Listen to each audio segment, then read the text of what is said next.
Hello बच्चों, let's read this question. The question says a battery is charged at potential of 15 volt for 8 hours when the current flowing is 10 ampere. The battery on the discharge supplies a current of 5 ampere for 15 hours. The mean terminal voltage during the discharge is 14 volt. The watt hour efficiency of the battery is, first option is 80%, second option is 90%, third option is 87.5% and the fourth option is 82%. इस question को solve करने से पहले कुछ की concept यहाँ पे discuss करते हैं, तो जो कि क्वेश्चन को सॉल्व करने में हेल्प करेंगे. तो यहाँ पे की कंसेप्ट हो जाएगा की कंसेप्ट.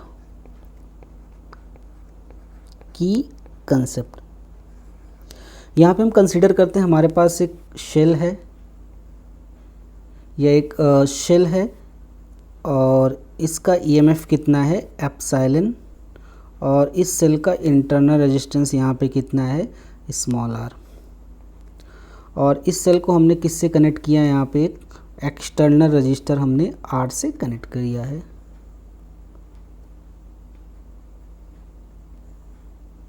ये हो गया एक्सटर्नल रेजिस्टेंस कैपिटल आर. ये जो शेल है इसका ये टर्मिनल पोटेंशियल हो गया. क्या हो गया? Terminal potential. अब यहाँ पे अगर हम बैटरी को चार्ज करेंगे, तो यहाँ पे बैटरी क्या करेगा, करंट यहाँ पे लेगा.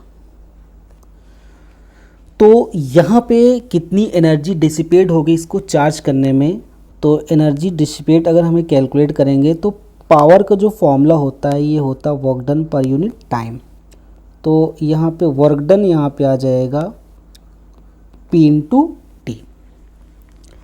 तो वर्क डन इक्वल टू हो जाएगा P इंटू टी. टी यहाँ पे क्या है टाइम और P यहाँ पे क्या है पावर, या P को लिख सकते हैं V इंटू आई इंटू टी. ये वर्क डन हो गया. Therefore electrical energy dissipated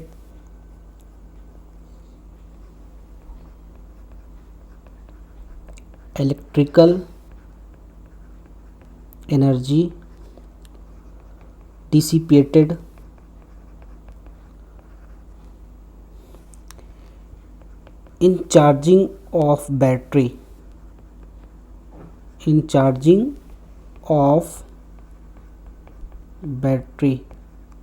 W is equal to VI into T. अब इसकी कंसेप्ट की हेल्प से अब इस क्वेश्चन को क्या करते हैं सॉल्व करेंगे. तो इस क्वेश्चन का जो सॉल्यूशन हो जाएगा, अब यहाँ पे क्वेश्चन क्या कर रहा है, a battery is charge at a potential 15 volt for 8 hours when the current is following is 10 ampere. तो जब बैटरी को यहाँ पे चार्ज करेंगे तो कितनी एनर्जी यहाँ पे डिसिपेट होती है, तो इसको एज्यूम कर लेते हैं यहाँ पे W1. तो यहाँ से V की वैल्यू ये हो जाएगा हमारा V1, फॉर्मूला हो जाएगा V1 I1 एंड टाइम यहाँ पे कितना हो गया T1. तो V1 की वैल्यू यहाँ पे क्वेश्चन कितनी गिवन है 15, और I1 की वैल्यू यहाँ पे क्वेश्चन में कितनी है 10 एम्पियर, और टाइम यहाँ पे कितना आ जाएगा 8 आवर्स. तो एनर्जी जो डिसिपेट आ जाएगी यहाँ पे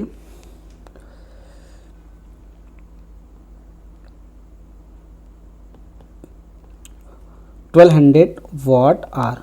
कितनी आ जाएगी 1200 वाट आर.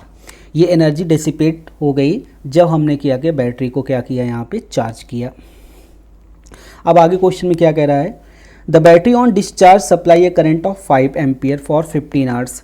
अब यहाँ पे जब बैटरी से हम करंट लेंगे, जब चार्ज करते हैं तो बैटरी को करंट देते हैं, और जब यहाँ पे हम बैटरी को डिस्चार्ज कर रहे हैं यानी बैटरी से करंट ले रहे हैं, तब यहाँ पे कितनी एनर्जी यहाँ पे डिसिपेट होगी, इसको W2 एज्यूम कर लेंगे.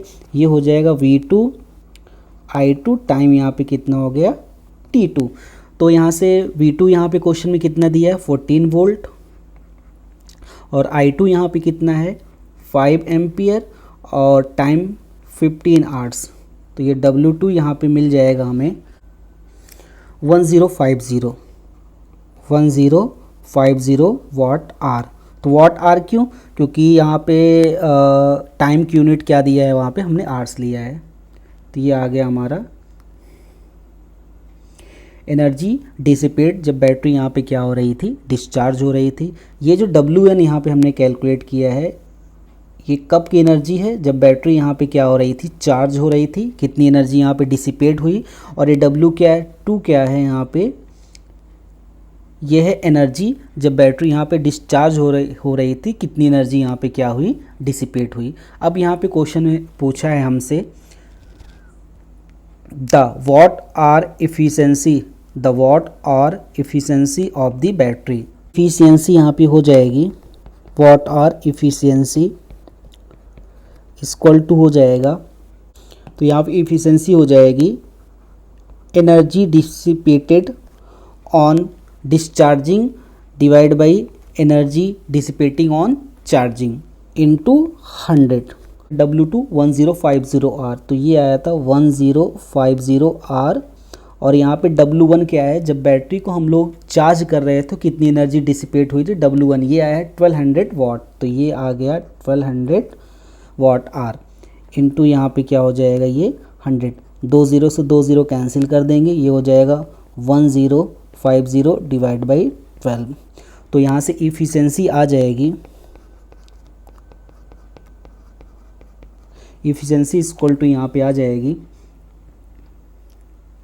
87.5%। कितनी आ जाएगी, 87.5%। So final answer is efficiency in watt are equal to 87.5%, and third option is the correct option. Hope you understood it well. Best of luck.